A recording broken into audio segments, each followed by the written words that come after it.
Oui, nous ne prenons pas à la légère la sécurité des lycéens, comme d'ailleurs celle de tous nos concitoyens, mais force est de constater qu'aucune caméra n'a jamais permis d'empêcher un attentat ou une agression, a fortiori dans un lycée.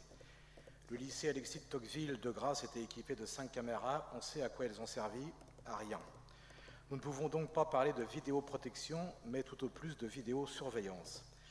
Tout au plus, cela peut-il servir à retrouver un suspect une fois son forfait accompli, car pour qu'il puisse y avoir protection, encore faudrait-il qu'il y ait du monde derrière pour visionner, analyser et surtout réagir en temps réel. Rien ne vaut dans ce cas la présence humaine aux abords des établissements. Il fut un temps où, devant les grilles des lycées, à chaque entrée et sortie, il y avait des surveillants. Mais les gouvernements successifs, et en particulier celui de M. Sarkozy, sont passés par là et ont détruit des dizaines de milliers d'emplois dans l'éducation nationale. Inutile après cela de faire semblant de découvrir qu'il pourrait y avoir des problèmes dans les lycées. D'autre part, il me semble que cette délibération vient bien tardivement, puisque dès octobre 2016, vous avez écrit aux maires des communes concernées pour leur proposer de financer la mise en place ou l'extension des caméras de surveillance aux abords des lycées. Or, nous sommes en juin 2017.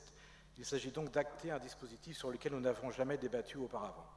À noter également que dans cette même lettre, vous proposiez d'étudier la faisabilité du raccordement au dispositif municipal existant, ce qui revient de facto à imposer une charge de travail supplémentaire aux polices municipales, sans préjuger du fait que les municipalités pourraient ne pas pouvoir étoffer les effectifs en conséquence. Cela étant dit, le choix d'utiliser ce dispositif reste au pouvoir des conseils d'administration des établissements, et il ne nous appartient pas de décider à leur place. Nous nous abstiendrons donc sur cette délibération. Il est dommage que le point sur les parkings ne soit pas dissocié, car celui-ci aura évidemment recueilli nos suffrages. Je vous remercie.